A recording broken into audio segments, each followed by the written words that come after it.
said that there's always a reason for faith. There's always a reason.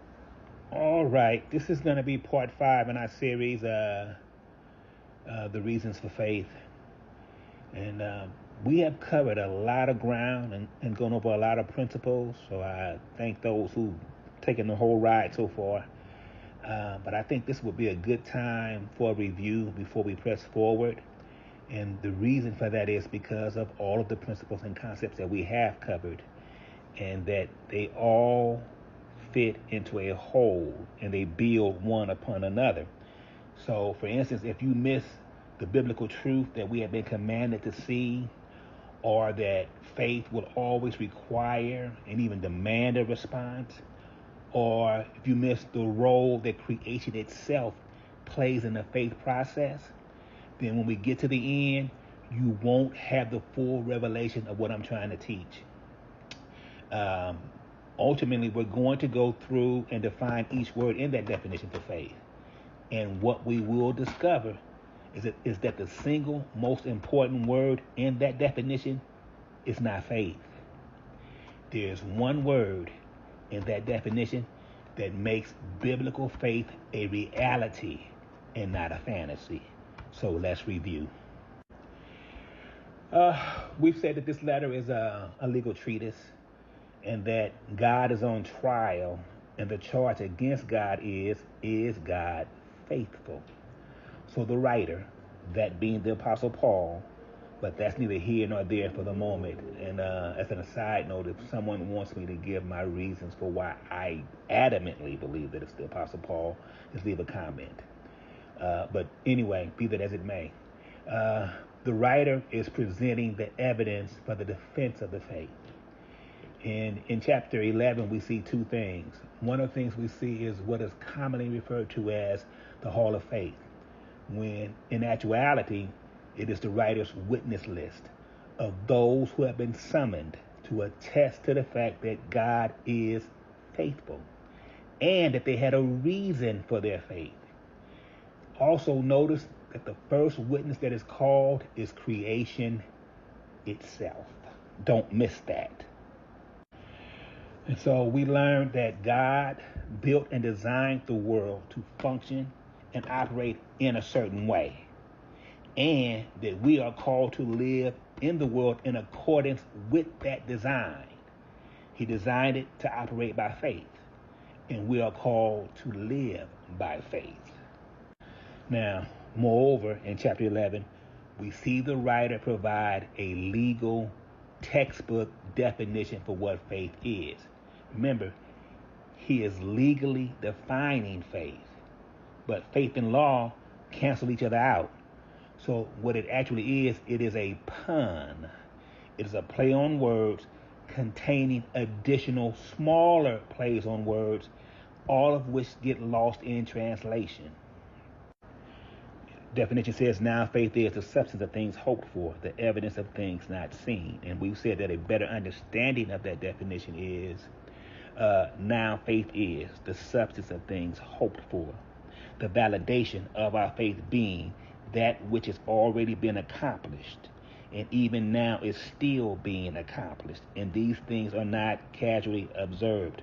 So the writer isn't saying that there isn't anything to see, nor is he saying that you can't see it. He's saying that there's a way to see it. And so we went to Genesis chapter 1, and we looked at God's commandment to man to see. We have been commanded to see. There is something to see. We are expected to see it. In other words, we don't have an excuse for not seeing it. We are held accountable to understand what we are seeing. That is both the nature and the purpose of the thing. We have to see it for what it actually is. And then lastly, there is a cost to not seeing it.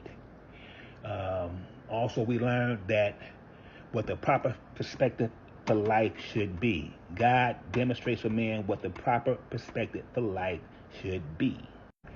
And we defined perspective as how one sees, views, understands, organizes, and responds to life, especially when under pressure. We also learned that God himself is the prism, Prism. He is the prism through which we are to view life. We learned that in our seeing, God is our fixed frame of reference. I'll say that again.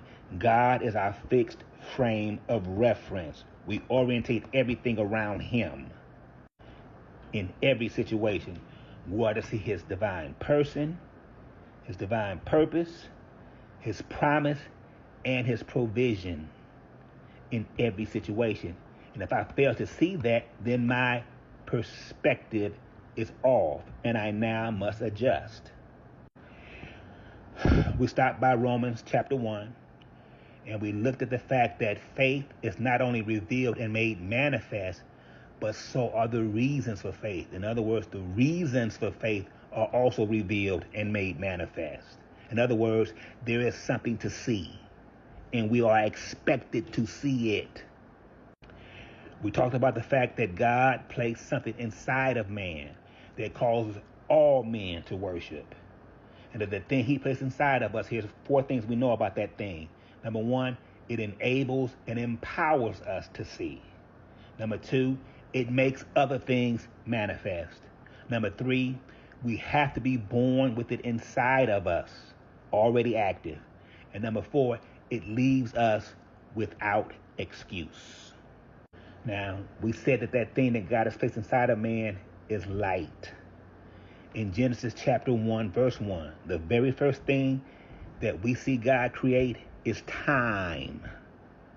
We then see Him call for light. We've said that the purpose of light is twofold. It is to enable and empower us to see, and it makes other things manifest. Listen, God did not call for light so He could see what He was doing. He called for light so that we could see what He's doing.